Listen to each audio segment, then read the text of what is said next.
Sky Island by Frank Baum. Chapter 5, The Boolooroo of the Blues. Cap'n Bill suspected that these remarks were addressed to him, but he couldn't move just then because the seat was across him, and a boy and a girl were sprawling on the seat. As the magic umbrella was now as motionless as any ordinary umbrella might be, Button-Bright first released the catch and closed it up, after which he unhooked the crooked handle from the rope and rose to his feet. Trot had managed by this time to stand up, and she pulled the board off from Cap'n Bill.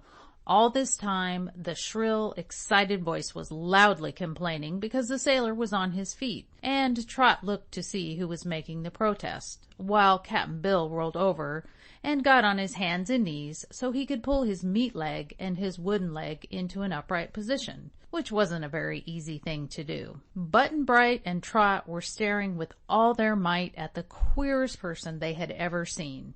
They decided it must be a man because he had 2 long legs, a body as round as a ball, a neck like an ostrich, and a comical little head set on the top of it. But the most curious thing about him was his skin, which was of a lovely sky blue tint. His eyes were also sky blue, and his hair, which was trained straight up and ended in a curl at the top of his head, was likewise blue in color and matched his skin and his eyes. He wore tight-fitting clothes made of sky blue silk, with a broad blue ruffle around his long neck, and on his breast glittered a magnificent jewel in the form of a star, set with splendid blue stones. If the blue man astonished the travelers, they were no less surprised by his surroundings, for look where they might, everything they beheld was of the same blue color as the sky above.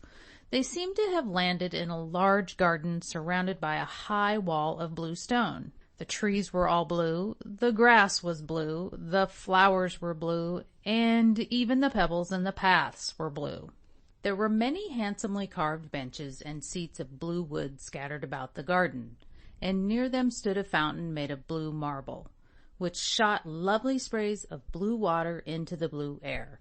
But the angry inhabitant of this blue place would not permit them to look around them in peace, for as soon as Cap'n Bill rolled off his toes, he began dancing around in an excited way and saying very disrespectful things of his visitors. "You brutes, you apes, you miserable white-skinned creatures, how dare you come into my garden and knock me on the head with that awful basket, and then fall on my toes and cause me pain and suffering?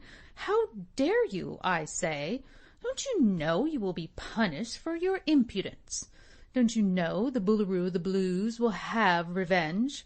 I can have you patched for this insult, and I will, just as sure as I am the royal Boolooroo of Sky Island." "Oh, is this Sky Island, then?" asked Trot. "Of course it's Sky Island. What else could it be? And I'm its ruler, its king, its sole royal potentate and dictator. Behold, in the personage you have injured the mighty-quitey righty Boolooroo of the Blues." Here he strutted around in a very pompous manner and wagged his little head contemptuously at them. "Glad to meet you, sir," said Cap'n Bill. "I allus had a likin' for kings, bein' as that they're somewhat unusual. Please excuse me for sittin' on your royal toes, not knowin' as your toes were there." "I won't excuse you," roared the Boolooroo, "but I'll punish you. You may depend upon that." "Seems to me," said Trot, "you're actin' rather impolite to strangers. If anyone comes to our country to visit us, we always treat 'em decent." "Your country?" exclaimed the Boolooroo, looking at them more carefully and seeming interested in their appearance. "Where in the sky did you come from, then? And where is your country located?" "We live on the earth when we're at home," replied the girl. "The earth? Nonsense! I've heard of the earth, my child, but it isn't inhabited. No one can live there because it's just a round, cold, barren ball of mud and water," declared the Blueskin. "Oh, you're wrong about that," said Button-Bright. "You surely are," added Cap'n Bill. "Why, we live there ourselves," cried Trot.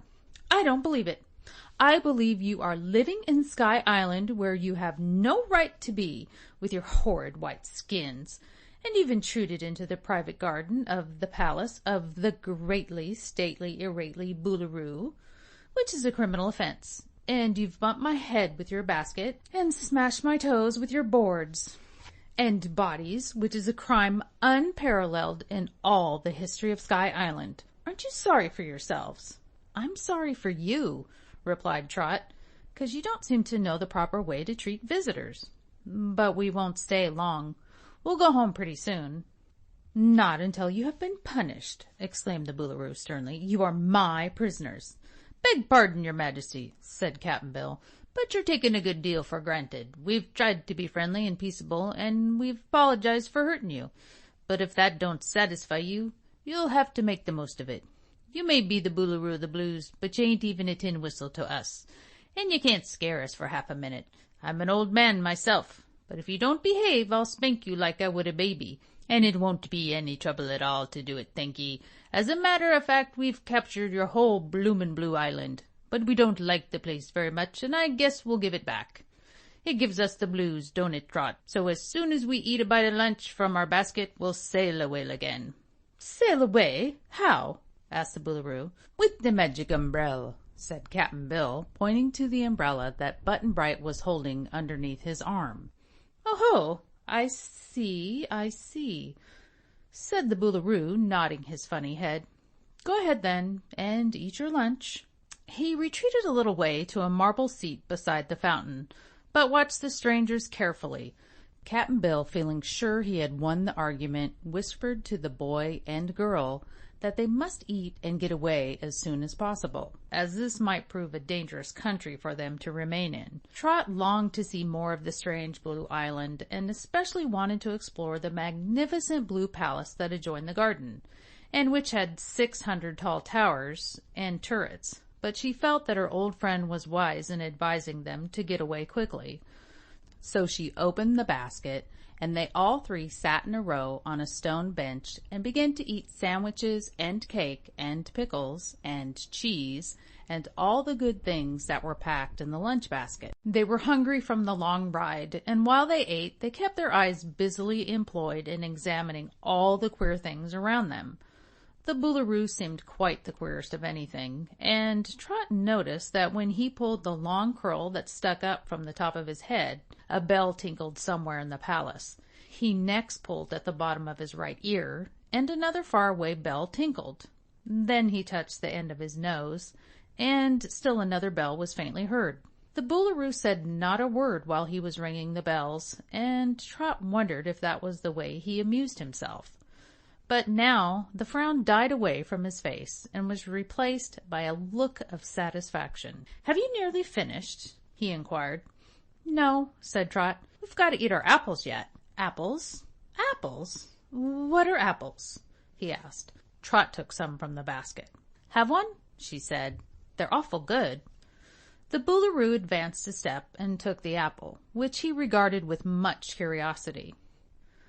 "Guess they don't grow anywhere but on the earth," remarked Cap'n Bill. "Are they good to eat?" asked the Boolooroo. "Try it and see," answered Trot, biting into an apple herself. The Blueskin sat down on the end of their bench next to Button-Bright and began to eat his apple. He seemed to like it, for he finished it in a hurry, and when it was gone, he picked up the magic umbrella. "Let that alone," said Button-Bright, making a grab for it. But the Boolooroo jerked it away in an instant, and standing up he held the umbrella behind him and laughed aloud. "Now then," said he, "you can't get away until I'm willing to let you go. You are my prisoners." "I guess not," returned Cap'n Bill, and reaching out one of his long arms, the sailorman suddenly grasped the Boolooroo around his long, thin neck and shook him until his whole body fluttered like a flag. "Drop that umbrella! Drop it!" yelled Cap'n Bill, and the Boolooroo quickly obeyed. The magic umbrella fell to the ground, and Button-Bright promptly seized it. Then the sailor let go his hold, and the king staggered to a seat, choking and coughing to get his breath back. "I told you to let things alone," growled Cap'n Bill. "If you don't behave, your majesty, this Blue Island will have to get another Boolooroo." "Why?" asked the Blueskin. because I'll probably spoil you for a king, and maybe for anything else. Anyhow, you'll get badly damaged if you try to interfere with us, and that's a fact." "Don't kill him, Cap'n Bill," said Trot cheerfully. "Kill me? Why, he couldn't do that," observed the king, who was trying to rearrange the ruffle around his neck. "Nothing can kill me." "Why not?" asked Cap'n Bill. "Because I haven't lived my 600 years yet. Perhaps you don't know that every blue skin in Sky Island lives exactly 600 years from the time he is born." "No, I didn't know that," admitted the sailor. "It's a fact," said the king. "Nothing can kill us until we've lived to the last day of our appointed lives. When the final minute is up, we die. But we're obliged to live all of the 600 years, whether we want to or not. So you needn't think of trying to kill anybody on Sky Island. It can't be done." "Never mind," said Cap'n Bill. "I'm no murderer, thank goodness, and I wouldn't kill you if I could, much as you deserve it." "But isn't 600 years an awful long time to live?" questioned Trot. "It seems like it at first," replied the king, "but I notice that whenever any of my subjects get near the end of their 600, they grow nervous and say the life is altogether too short." "How long have you lived?" asked Button-Bright. The king coughed again and turned a bit bluer. "That is considered an impertinent question in Sky Island," he answered. "But I will say that every Boolooroo is elected to reign 300 years, and I've reigned not quite 200. "Are your kings elected, then?" asked Cap'n Bill. "Yes, of course. This is a republic, you know. The people elect all their officers from the king down. Every man and every woman is a voter. The Boolooroo tells them whom to vote for, and if they don't obey, they are severely punished. It's a fine system of government, and the only thing I object to is electing the Boolooroo for only 300 years. It ought to be for life. My successor has already been elected, but he can't reign for 100 years to come." "I think 300 years is plenty long enough," said Trot. "It gives someone else a chance to rule, and I wouldn't be surprised if the next king is a better one. Seems to me you're not much of a Boolooroo." "That," replied the king indignantly, "is a matter of opinion. I like myself very much, but I can't expect you to like me, because you are deformed and ignorant." "I am not," cried Trot. "Yes, you are. Your legs are too short, and your neck is nothing at all. Your color is most peculiar, but there isn't a shade of blue about any of you, except the deep blue color of the clothes the old ape that choked me wears. Also, you are ignorant, because you know nothing of Sky Island, which is the center of the universe, and the only place anyone would care to live." "Don't listen to him, Trot," said Button-Bright. "He's an ignorant himself." Cap'n Bill packed up the lunch basket. One end of the rope was still tied to the handle of the basket, and the other end to his swing seat, which lay on the ground before them. "Well," said he, "let's go home. We've seen enough of this blue country, and it's blue Boolooroo, I guess, and it's a long journey back again." "All right," agreed Trot, jumping up. Button-Bright stood on the bench and held up the magic umbrella so he could open it, and the sailor had just attached the ropes when a thin blue line shot out from behind them and in a twinkling wound itself around the umbrella. At the same instant, another blue cord wound itself around the boy's body, and others caught Trot and Cap'n Bill in their coils, so that all had their arms pinned fast to their sides and found themselves absolutely helpless. End of Chapter 5. Recording by Linda.